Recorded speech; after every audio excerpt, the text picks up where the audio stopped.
হিমাচল প্রদেশের পরিচিত পথ ছেড়ে আজ আমরা যাব এক ভিন্ন অভিযানে, আনটাচ হিমাচলের অজানা অনাবিষ্কৃত রূপ খুঁজতে। সিমলা মানালির বাইরে যে হিমাচলের কোলে লুকিয়ে থাকা নির্জন পাহাড়ি গ্রাম, অদ্ভুত সুন্দর হ্রদ, এই ব্লগে আমরা ঘুরে দেখব ঠিক সেই সব জায়গা।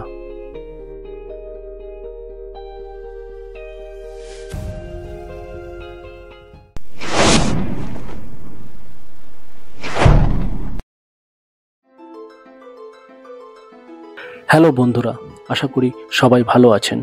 আমাদের এই আনটাচ হিমাচল সিরিজের আগের পর্বে আমরা শিশু ভিলেজ ঘুরে দেখেছি, আর আজকে আমরা হিমাচলের এক অসাধারণ যাত্রায় বের হচ্ছি, শিশু থেকে জিসপা। আর এর মধ্যে আমরা ঘুরে দেখব পাড়ালাচালা পাস, সুরজতাল আর দীপাকতাল, আর দেখব পাহাড়, হ্রদ আর বরফে ঢাকা রাস্তা। এই জার্নির হবে এক অবিস্মরণীয় অভিজ্ঞতা। এই ট্রাভেল ব্লগে আমি আপনাদের নিয়ে যাব হিমাচলের সেই অদেখা, অচেনা কিন্তু অবিশ্বাস্য সুন্দর কোণায়, যেখানে প্রকৃতির সত্যিকারের মোহময়ী রূপে আপনাকে মুগ্ধ করবে। চলুন তাহলে শুরু করা যাক আজকের যাত্রা। আমরা এখন শিশু থেকে এগিয়ে চলেছি জিসপার দিকে। এই রাস্তাটা মানালি লে হাইওয়ের অংশ, যা পৃথিবীর সবচেয়ে সুন্দর ও রোমাঞ্চকর রুটগুলোর মধ্যে একটি।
চারপাশে উঁচু পাহাড়, মেঘেদের খেলা, আর নিচে ঘুরপাক খেতে থাকা চন্দ্রভাগা নদী। প্রকৃতি যেন তার সমস্ত সৌন্দর্য এখানে উজাড় করে দিয়েছে।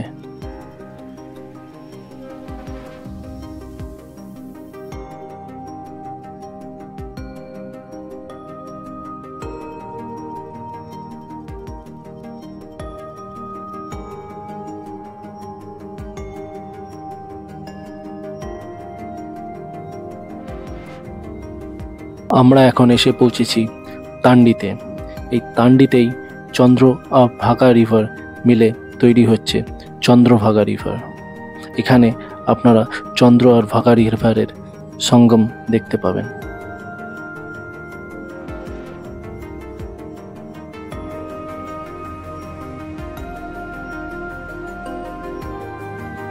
তান্ডি ক্রস করে আমরা এগিয়ে চললাম জিসপার দিকে।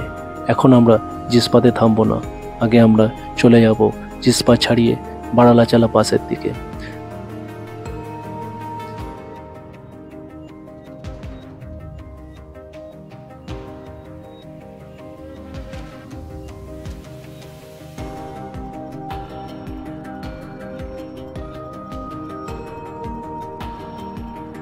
জিসপা ছাড়িয়ে আমরা চলে এসেছি দারচা ব্রিজের কাছে। এই দারচা ব্রিজ হিমাচলের সবচেয়ে লম্বা ব্রিজ। দারচা ব্রিজ ক্রস করলেই আমরা দেখতে পাবো দুটি রাস্তা ভাগ হয়ে গেছে। একটি রাস্তা চলে গেছে শৃঙ্খলা পাস হয়ে পাদুমের দিকে, যা পড়ে জান্সকার ভ্যালিতে, আর একটি রাস্তা চলে গেছে লের দিকে। আমরা এখন লে রাস্তা ধরেই এগিয়ে চলেছি।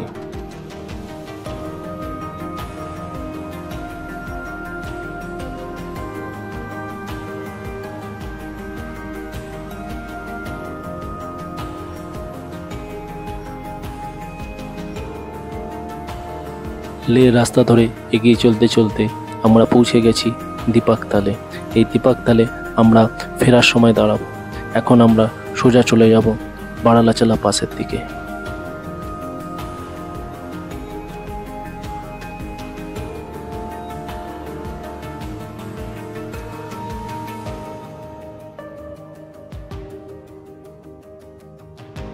আর্চা ক্রস করার পরেই ল্যান্ডস্কেপগুলো অনেকটা লাদাখের মতো লাগতে শুরু করলো।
এখন আমরা এসে পৌঁছেছি জিংজিংবারে।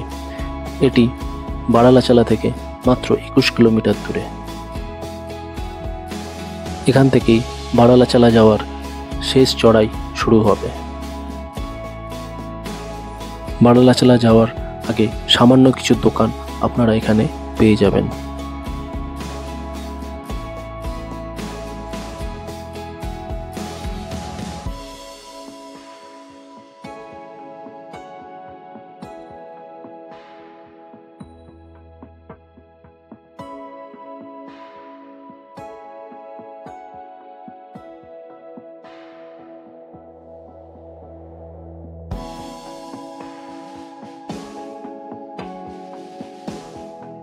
ভিডিওর মাঝখানে আপনাদের কাছে একটা ছোট্ট রিকোয়েস্ট রাখবো, যদি ভিডিওটি আপনাদের ভালো লাগে তাহলে লাইক, কমেন্টস এবং শেয়ার করতে ভুলবেন না।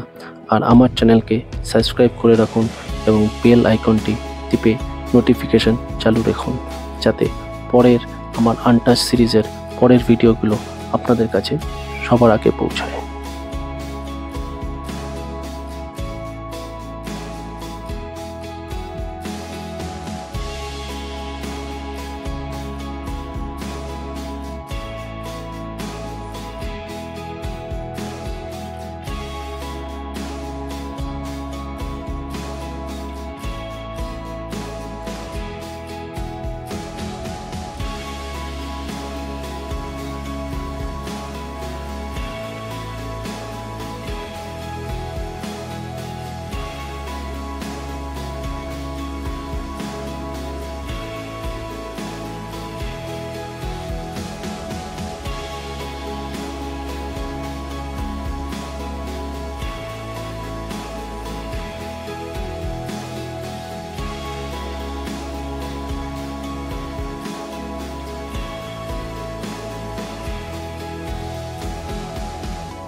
ওই ডান দিকে দেখা যাচ্ছে সুরাস্তাল লেক।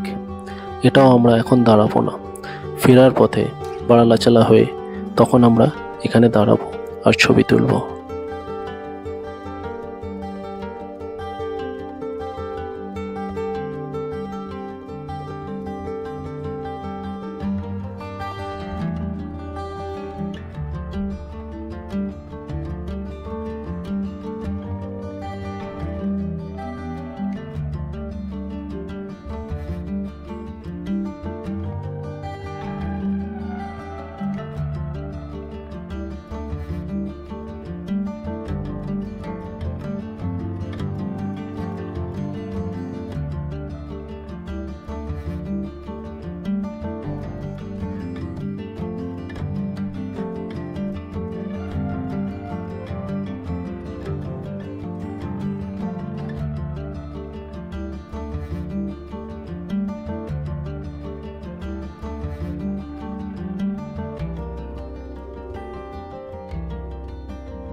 দেখুন বন্ধুরা, আমরা পৌঁছে গেছি পাড়ালাচালা পাস।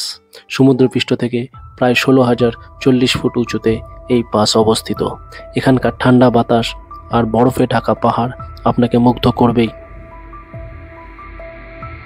দু চোখ যেদিকে যায় সেদিকেই বরফের সাদা চাদরে ঢাকা।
এখন আমরা পৌঁছেছি সুরাজতাল লেকে।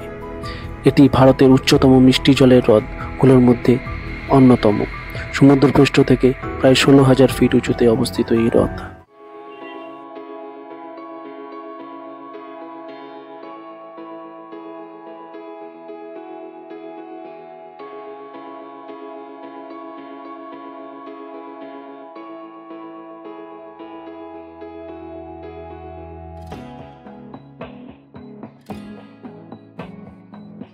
এখন আমরা আছি দীপকতালে, যার নামের অর্থ হলো আলোর হ্রদ। এখানকার পরিবেশ একদম শান্ত। আশেপাশের পাহাড় আর নীল জলের কম্বিনেশনে মনে হয় যেন কোনো ছবির ফ্রেম।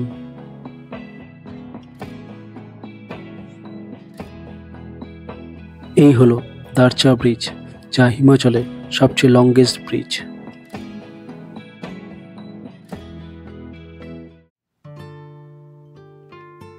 বিকেলবেলায় আমরা এসে পৌঁছেছি জিসপাতে। জিসপা একটি ছোট্ট শান্ত পাহাড়ি গ্রাম। এখানকার মানুষজন খুব ফ্রেন্ডলি এবং প্রকৃতি যেন সবসময় হাসছে। এটি হলো আমাদের হোটেলের জানলা থেকে জিসপার চারিপাশের সৌন্দর্য।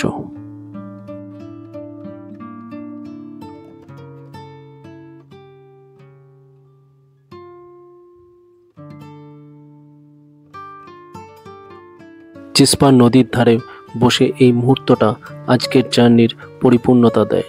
নদীর ঠান্ডা হাওয়া, নদীর শব্দ আর আমরা তিনজনের একান্ত মুহূর্ত, এর থেকে আর কি ভালো হতে পারে।